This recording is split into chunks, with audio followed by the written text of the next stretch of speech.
Hello, c'est Guillaume, ingénieur en finance de marché. Aujourd'hui, on va bien sûr parler des mauvais résultats de Téléperformance, l'action française qui pourrait carrément sortir du CAC 40. C'est pas rien quand même. Certains aujourd'hui hésitent entre acheter cette énorme baisse de moins 35% sur l'année 2024, voire abandonner le titre qui descend à la cave, ou encore simplement regarder de loin, tomber l'action en apprenant des mauvaises expériences d'autres investisseurs. Aujourd'hui à 85 € l'action, on est vraiment très loin des plus hauts historiques des 400 € pour ce spécialiste du service client. Alors c'est le moment où on se prend un petit café, on se pose entre nous. Là, je vais te partager mon avis et mes objectifs de prix dans ce contexte très difficile pour Téléperformance, dans un esprit toujours d'investisseur pragmatique. Allez, il est bon ce café. Le problème principal avec Téléperformance, c'est qu'on ne sait pas vraiment où on va avec l'IA. Certes, ils l'utilisent en interne, mais la proposition d'offre de valeur de service client n'est pas là aujourd'hui. Avec des clients qui pourraient tout simplement réduire leurs engagements ou ne pas reconduire leur contrat avec Téléperformance dans les années qui viennent. Le sentiment que j'ai aujourd'hui avec Téléperformance, c'est que le top management, la direction, n'a pas pris la mesure de ce qui est en train de se passer. C'est le sentiment que j'ai ici, sur le ton aussi, bien sûr sur le fond, ça se sent dans les réponses sur les questions de l'IA de la direction. Après oui, on est d'accord, Téléperformance, c'est le leader mondial des fournisseurs de services externalisés de gestion des relations clients. Ça, on ne peut pas lui retirer. Ils sont reconnus pour être à la pointe en termes de qualité pour l'assistance technique et l'acquisition de clients. Donc, avec aussi à noter des acquisitions stratégiques, Majorel, Intelnet, qui permettent d'ajouter du chiffre d'affaires supplémentaire, tout en réduisant la concurrence humaine sur ces activités, en allant aussi vers du plus spécialisé. Pour en citer trois, moi je pense à ces activités de recouvrement de créances, donc aller chercher l'argent qui est dû d'autres entreprises ou de particuliers, aller chercher aussi des business de tout ce qui est gestion des demandes de visa, gestion des processus de demande d'entrée dans les pays, et aussi des activités de traduction. Alors quoi qu'on pense du business model de Téléperformance, les faits sont là. Depuis 2021, son industrie, elle est rentrée à minima dans un bas de cycle, avec un ralentissement qui est significatif de la croissance de son business. Hors acquisition, bien sûr, donc hors croissance externe. C'est pour ça que mon sentiment pour l'action Téléperformance, il est avant tout la prudence, pour ce qu'on peut anticiper en 2024 et 2025, donc l'année en cours et l'année qui vient. Moi, ici, je crains une perte en termes de rentabilité à venir. Et je m'explique là-dessus.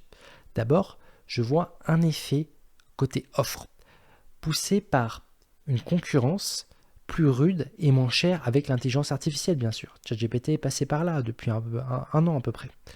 Je vois aussi là-dedans des risques d'intégration sur ces acquisitions récentes, qui ne se passent pas aussi bien que prévu. On l'a vu en janvier avec le départ de l'ex-PDG de Majorel notamment, c'est pas rien ce type de départ, c'était pas prévu comme ça, et des problèmes sur les rémunérations internes des équipes de l'entreprise qui pèsent sur la qualité, en tout cas c'est ce qu'on peut deviner ici, sur la qualité future de l'offre que dessert Téléperformance. À ça, on ajoute un effet de l'autre côté, donc côté demande, avec des clients de Téléperformance qui ont mis en place des mesures de restriction de leurs coûts. Tu le sais peut-être, quand tu as un budget dans une entreprise, le plus facile à couper quand ça va pas bien, quand tu vois qu'il y a un ralentissement économique, par exemple si tu es en zone euro, en ce moment, tu vois qu'il y a un ralentissement économique, tu vois que c'est plus difficile. On le voit en Europe, en ce début 2024, on le voit en France avec carrément les recettes de l'État qui sont beaucoup plus basses que l'attendu, on voit que l'activité qui est pas aussi bonne que l'attendu. Donc quand tu es dans ce type de contexte et que tu as envie de retrouver un peu d'oxygène quand tu es chef d'entreprise, qu'est-ce que tu fais? Tu regardes les budgets que tu peux couper. Et un des premiers budgets que tu peux couper facilement, c'est la communication. Car au final, il suffit d'arrêter ou de ne pas reconduire des contrats de prestation, une toute ou partie. Parce que tout couper, c'est un peu dangereux pour l'entreprise, mais voilà, réduire la voilure, c'est ce qui peut être fait dans des périodes de ralentissement économique et c'est assez classique de voir ça. Donc mécaniquement, ce type de période et la dynamique qu'on voit auprès de ses clients peut faire pression sur la demande par une baisse de la demande, ce qui implique une baisse potentielle aussi de ses prix de téléperformance. Et ça, si ça arrive, ça pourrait être difficile à gérer pour cette entreprise. Donc là, aujourd'hui, je pense qu'on a un potentiel de moins de demande sur ces prestations. À tout ça, on ajoute bien sûr ce qui s'est passé récemment, fin février. Les actionnaires de Téléperformance ont pris peur. Avec une petite claque, moins 14% en séance. Certains parlent de petit carnage. Donc oui, tout comme ses concurrents, Concentrix aussi a pris moins 15. Donc voilà, ça n'a pas été le seul Téléperformance. Alors qu'est-ce qui s'est passé? On a eu la nouvelle de la startup Klarna. Klarna, c'est quoi? C'est une fintech suédoise qui, avec un assistant de service client basé sur l'intelligence artificielle, a fait des résultats qui sont assez impressionnants. On a plus de 2 millions de conversations là-dessus. On a quoi? On a un taux de satisfaction client qui est très élevé, avec l'annonce d'un remplacement de 2/3 des effectifs de support. Donc, quand une entreprise commence à te dire, déjà c'était une fintech, donc déjà de base, c'était pas les plus gros effectifs de support, mais qu'on commence à rajouter la possibilité de réduire de 66% les coûts, c'est pas rien. Ça va tilter dans la tête de pas mal de gestionnaires, de chefs d'entreprise, qu'il y a des solutions d'IA qui permettent de réduire les coûts. Après, en termes de qualité, ce qui est intéressant ici, c'est que la qualité était là, d'après ces premiers retours qu'on a. Il faut avoir dans le temps si ça tient, parce que l'argument de Téléperformance, c'est la qualité avec l'humain. Donc, à voir quel équilibre vont souhaiter les entrepreneurs de demain, les dirigeants de demain. Parce que quand tu es une grande marque, tu as aussi envie de maintenir une bonne image de marque, c'est quand même important. Par contre, si tu as une IA qui fait le taf, entre guillemets, qui arrive à faire 80% de ce que fait un humain, ça peut commencer à avoir le coup à réduire tes effectifs. Donc tu passes pas tout à l'IA, mais tu te dis voilà, tu coupes 2/3 ton budget, ce que tu mettais avant sur Téléperformance, et tu passes plutôt sur de l'IA. Donc dans ce contexte, des entreprises comme Klarna, ça ne serait pas les seules à en profiter. On aurait aussi de nombreuses startups qui rentrent ce type de service, qui arrivent sur ce segment de support client avec l'intelligence artificielle, les fameux LLM, Large Language Model. Et donc ces entreprises, ces startups, elles vont aller démarcher bien sûr les clients de Téléperformance, de Concentrix, etc.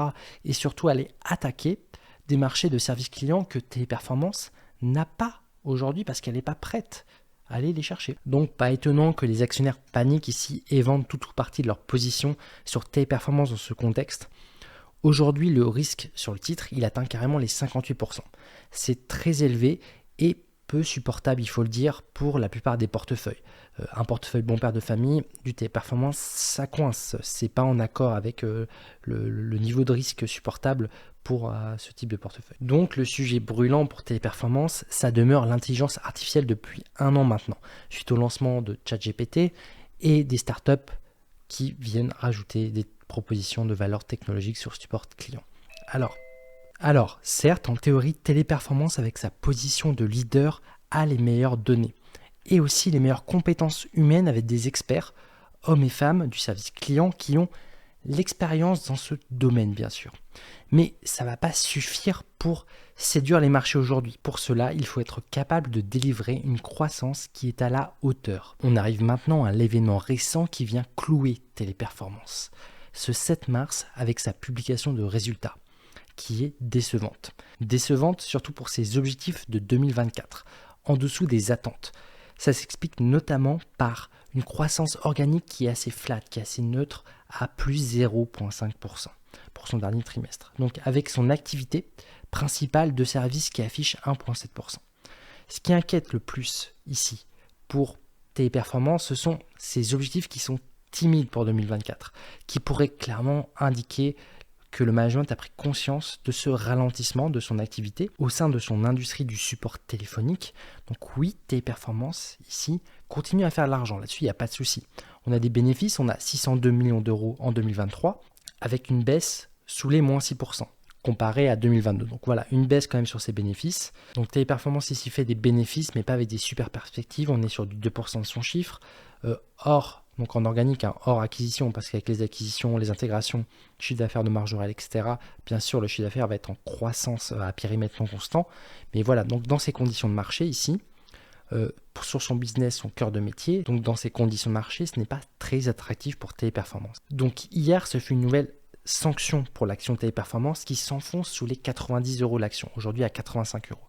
Tout ça, c'est alimenté par des craintes sur ses perspectives sur 2024 et 2025. Donc moi ici, mon avis personnel sur l'action Téléperformance, il est négatif. Il demeure même négatif par rapport à ce que je t'avais partagé dans d'autres vidéos.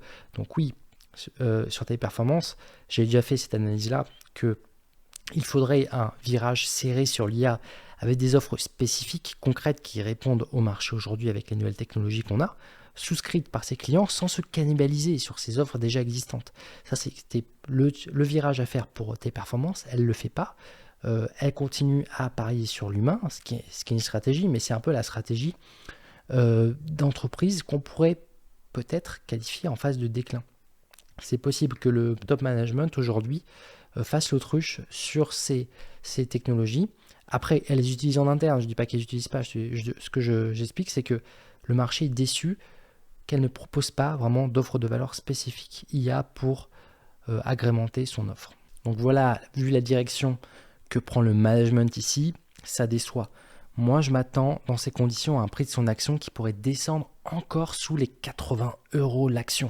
Et certes, cette action va commencer à être cohérente en termes de croissance molle, entre guillemets, si on l'évalue en termes de facteur de bénéfice avec le PE ratio, le rapport de la capitalisation sur les bénéfices nets, qui donne un facteur en nombre d'années pour repayer ses bénéfices, si on veut, donc un facteur d'années de bénéfices. Donc aujourd'hui, le premier scénario anticipé, si on veut, par les marchés, par les investisseurs qui ont vendu le titre sur cette performance, sous cette croissance anticipée décevante, à minima pour Téléperformance, c'est qu'on arrive dans un scénario où la croissance déçoit, tout simplement.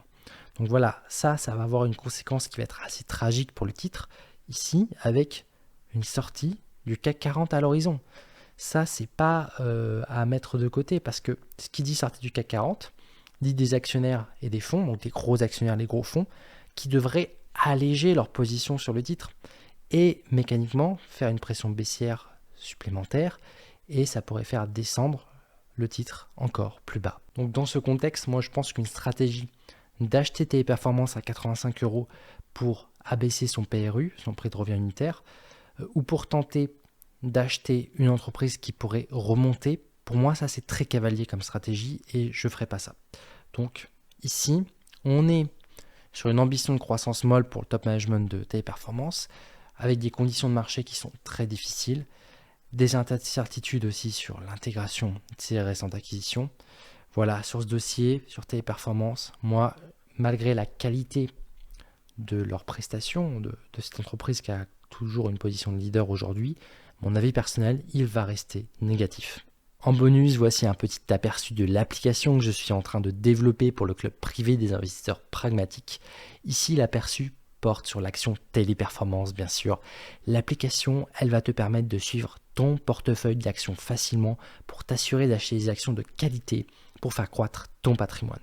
Ça va être un outil clé dans mon programme privé Investir avec pragmatisme. Donc voilà, ça c'est mon offre premium qui regroupe l'accès à vie à la formation qui va t'apprendre à te construire ta propre stratégie d'investissement pragmatique, de croissance, de rente, de protection, avec l'accès à vie au club privé des investisseurs pragmatiques, où il y a beaucoup d'entraide, on est plus de 150 déjà, avec les lives mensuels, mes portefeuilles PEA CTO, et en ce moment, tu l'as compris, je te prépare une superbe application pour gérer ton portefeuille qui arrivera fin mars pour le club privé. Voilà, avec ça, tu as tout ce qu'il te faut pour investir avec pragmatisme. C'est pour ça que j'augmenterai de 100 € le prix de mon programme d'ici fin mars. Donc c'est le meilleur moment aujourd'hui pour te décider à investir sur toi-même, car pour un peu plus d'une action Air Liquide aujourd'hui, tu peux te former et avoir un potentiel de croissance significatif. Voilà, comme d'habitude, sur ce, restons pragmatiques. Allez, ciao.